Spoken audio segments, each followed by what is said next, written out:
Fractured headlines here. Donald Trump weaponizes the FBI in an attempt to harass and intimidate Democratic members of Congress. Recently, 6 members of Congress put out an announcement reminding American service people that they are not required to follow illegal orders.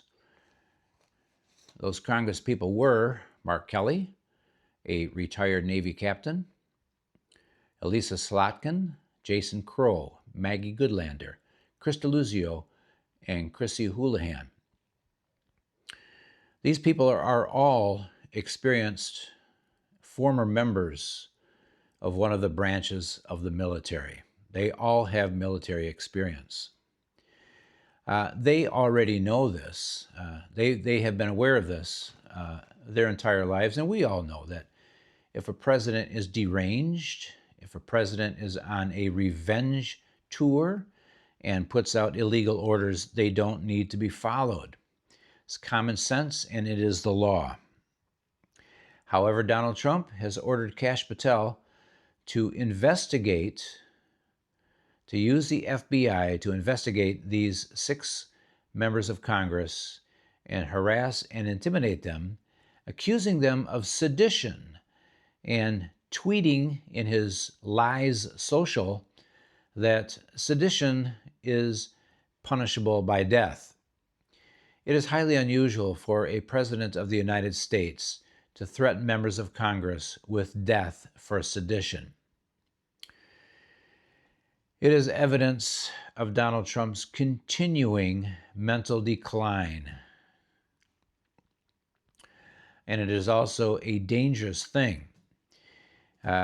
When Donald Trump goes after people and creates a perception in the public that these people are seditious, they receive death threats. And that has been the case for these 6 members of Congress. Now they and their families are threatened because Donald Trump has put a target on their backs. It's somewhat ironic that Donald Trump, who was I believe, a 5-time draft dodger, and whose doctor, when in his youth, cooked up a bone spurs diagnosis in order to keep Trump out of the military. It's ironic that a draft dodger and Kash Patel, who never served in the military, are in charge of a intimidation campaign against Democratic lawmakers, all of whom were in the military, all who served and were discharged honorably. The members of Congress and the president have all sworn an oath to the Constitution. The members of Congress have not sworn an oath of loyalty to the president. Even though this president is a transactional person and does not understand the Constitution and does not understand his own oath to the Constitution, the fact remains members of Congress owe their allegiance to the Constitution.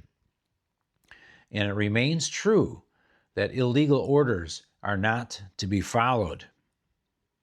And what illegal orders are we talking about? Well, recently Donald Trump has initiated a campaign of terror against boats that happen to be traveling in the water in the Caribbean waters.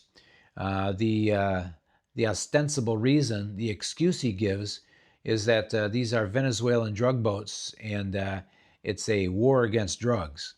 Well, folks, what it really is an attempt to rile the Venezuelans into doing something rash, like retaliating against the United States military and causing a Gulf of Tonkin type situation where there's a false flag and a war ensues.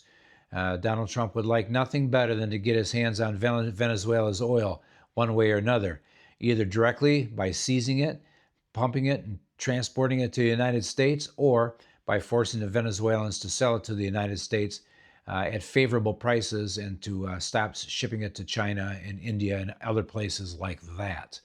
So that's really what this cooked up war situation that Donald Trump is trying to create is all about. It's about the oil. And oil is money, and if Trump has his way, he'll figure out some way to get his share of that money, either directly or indirectly. Who knows? Perhaps Venezuela is overdue for a Trump golf course or resort. That might be the situation. So that's the story today. The weaponized FBI goes after 6 Democratic congresspeople who said the obvious. Service people are not required to follow illegal orders. Fractured Headlines, keeping it short. Catch you on the next video.